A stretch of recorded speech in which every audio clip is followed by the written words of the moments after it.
Hello everyone, welcome to the tech Yatra. My name is Nishant और आज हम पढ़ने वाले हैं कि सी शार्प में वेर कीवर्ड क्या होता है एंड देन उसको कैसे यूज करते हैं। So let's start. सो सबसे पहले देखते हैं कि जो हमारे पास प्रीडिफाइंड डेटा टाइप्स होते हैं उसके साथ हम वैल्यू को कैसे डिक्लेयर करते हैं। तो मैंने यहाँ पे एक एग्जाम्पल लिया है, जैसे कि मैंने एक वेरिएबल ले लिया एक्स जो कि इंटीजर टाइप का है एंड देन मैंने उसको एक वैल्यू असाइन कर दी जो है 10, राइट। इस डिक्लेरेशन को हम बोलते हैं एक्सप्लिसिट डिक्लेरेशन या डायरेक्ट डिक्लेरेशन, राइट। हम क्या काम कर सकते हैं, जो वेरिएबल्स का डिक्लेरेशन होता है वो हम वेर कीवर्ड के साथ भी कर सकते हैं। तो जब आप किसी वेरिएबल को वेर कीवर्ड के साथ डिक्लेयर करते हैं that is called implicit declaration और इनडायरेक्ट डिक्लेरेशन। सो नीचे आप एक एग्जांपल देखेंगे, मैंने क्या काम किया, सेम एक्स जो है एक वेरिएबल लिया जिसको मैंने वेर कीवर्ड के साथ डिक्लेयर किया, ठीक है। तो अगर आप किसी वेरिएबल को वेर कीवर्ड के साथ डिक्लेयर करते हैं तो आपको उसके डेटा टाइप की जगह वेर कीवर्ड को यूज करना होता है। एंड देन मैंने यहाँ पे एक्स को जो वैल्यू असाइन कर दी वो क्या कर दी 10, ठीक है।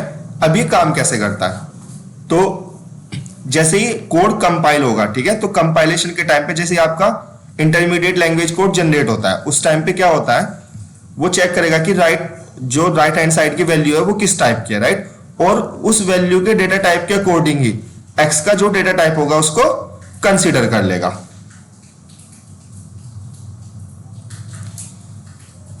अब आते हैं कि इसका एग्जाम्पल, वेर कीवर्ड का कोई एक एग्जाम्पल देख लेते हैं, ठीक है। सो मैंने क्या काम किया है, यहां पे एक वेर कीवर्ड एग्जाम्पल क्लास है, ठीक है। मैंने क्या काम किया है, एक वेर कीवर्ड के साथ x इक्वल्स टू 10 एक वेरिएबल डिक्लेयर किया है जिसकी वैल्यू 10 है एंड देन फिर मैंने क्या काम किया, उसका x का टाइप और वैल्यू उसकी प्रिंट कर दी। तो एक बार इसको देखते हैं। तो उसने यहाँ पे जो टाइप था x का वो क्या था, इंटीजर 32 और वैल्यू क्या है 10, दोनों को प्रिंट कर दिया। अब आगे बढ़ते हैं, ठीक है। अगर आपने वेर कीवर्ड के साथ जो वेरिएबल डिक्लेयर किया है, सपोज करो उसको आपने पहले इंटीजर डेटा टाइप की वैल्यू असाइन कर दी, राइट। फिर आप उसको सेकंड टाइम पे किसी और डिफरेंट डेटा टाइप की वैल्यू असाइन नहीं कर सकते, otherwise you will get compilation error. जैसे कि मैंने यहाँ पे x इक्वल्स टू क्या दे दिया था 10, अगर मैं अब x इक्वल्स टू करने लगूं कि निशान, right, so that's not possible, ठीक है। वो कहेगा कि you will get the error cannot implicitly convert type string to integer, right, क्योंकि उसने जब फर्स्ट टाइम वैल्यू इनिशियलाइज हुई x को उसी टाइम पे कंसीडर कर लिया कि जो x का डेटा टाइप है वो इंटीजर है एंड देन वो कह रहा है कि x को आप स्ट्रिंग डेटा टाइप की वैल्यू असाइन नहीं कर सकते। सो अब पढ़ लेते हैं कि वेर कीवर्ड की जो जरूरत थी वो भी क्यों थी। सो कई बार क्या होता है ना, जब आप कोड पे काम करते हैं, जेनरिक क्लासेस बनाते हैं एंड देन आप क्लास के जो नाम होते हैं ना वो कई बार सिनेरियो बेस्ड होते हैं, ठीक है। तो उस टाइम हो सकता है कि आपका क्लास का नेम या जो जेनरिक क्लास है वो क्लास का नेम ना बहुत बड़ा हो गया, राइट। सो उससे ना कई बार कोड की रीडेबिलिटी जो होती है वो खत्म हो जाती है, ठीक है। जैसे कि अगर आप यहाँ पे देखेंगे, मैंने एक एग्जाम्पल लिया है वाई वेर कीवर्ड, राइट। सो इसमें मैंने क्या काम किया है, यहाँ पे एक जेनरिक क्लास ले ली, some big class with some more operations, right, and then वो भी किस टाइप का है, स्ट्रिंग, ठीक है। तो क्या होता है कि यहाँ पे ना जो कोड की रीडेबिलिटी हो जाती है वो थोड़ी कम हो जाती है, क्योंकि जो मेरा कोड होता है ना कई बार वो राइट साइड में ज्यादा चला जाता है। तो बेटर होता है कि इस टाइप के अगर हम डेटा टाइप जो वेरिएबल होंगे उनको अगर हम वेर कीवर्ड के साथ डिक्लेयर कर ले तो हमारी जो कोड की रीडेबिलिटी होती है ना वो बेटर हो जाती है। जैसे कि मैंने यहाँ पे एक काम भी किया, ठीक है।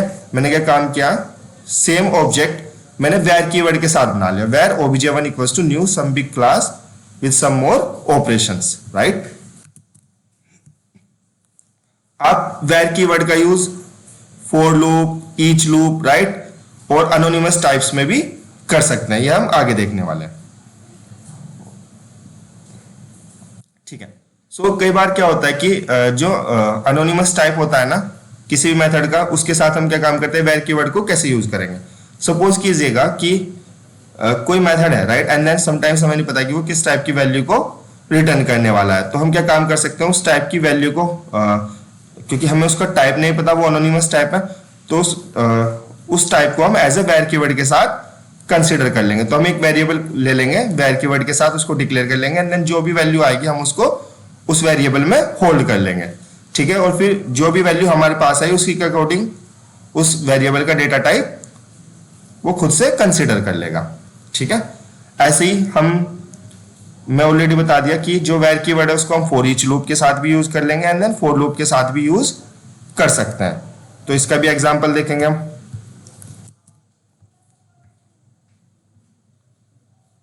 जैसे कि क्या हुआ कि यहां पे मैंने एक एग्जांपल ले लिया, ठीक है।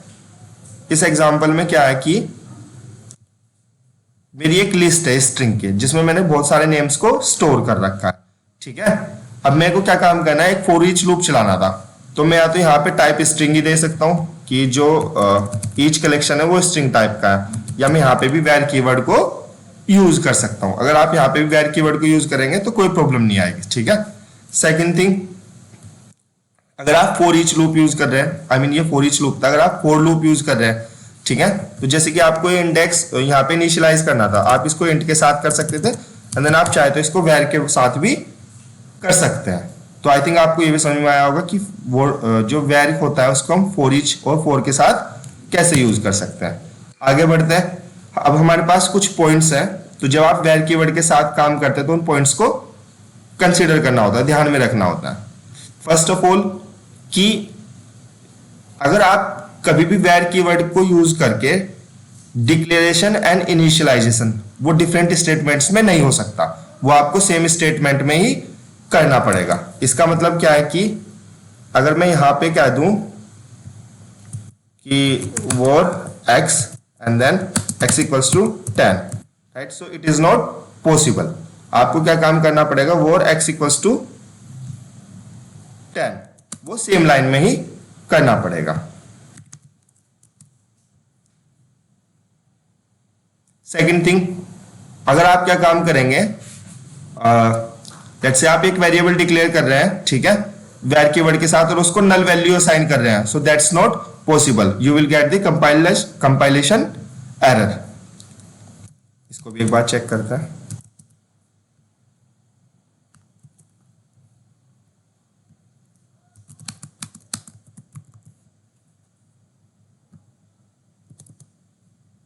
right, so that's also not possible।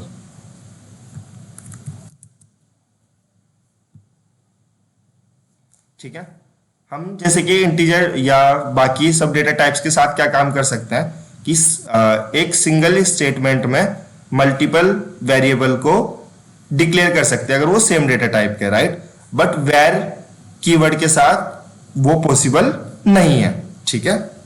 तो हम वेर कीवर्ड के साथ सिंगल स्टेटमेंट पे मल्टीपल डिक्लेरेशन नहीं कर सकते, जैसे कि int a equals to 10, b equals to 20, right, this is possible. But अगर हम वेर कीवर्ड यूज कर ले, var x equals to 10, y equals to 20, right, so that's not possible.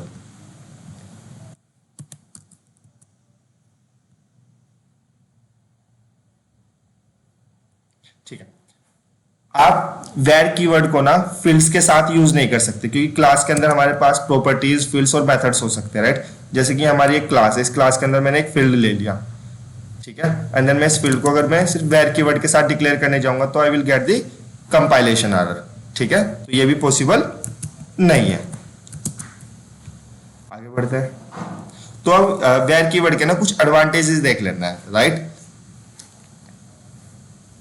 तो कई बार हम वेर कीवर्ड को उन मेथड्स का रिजल्ट स्टोर करने के लिए यूज कर सकते हैं जो कि हमारे एनोनिमस मेथड है, या जिन मेथड्स का हमें रिटर्न टाइप नहीं पता कि वो किस टाइप की वैल्यू रिटर्न करने वाले हैं। सेकंड थिंग, जो हमारा वेर होता है वो टाइप सेफ होता है। इसका मतलब जब भी वेर कीवर्ड को कोई वैल्यू असाइन होगी तो कंपाइलर को पता है, ठीक है, कंपाइलेशन टाइम पे उसको पता होता है कि वो वैल्यू किस टाइप की है।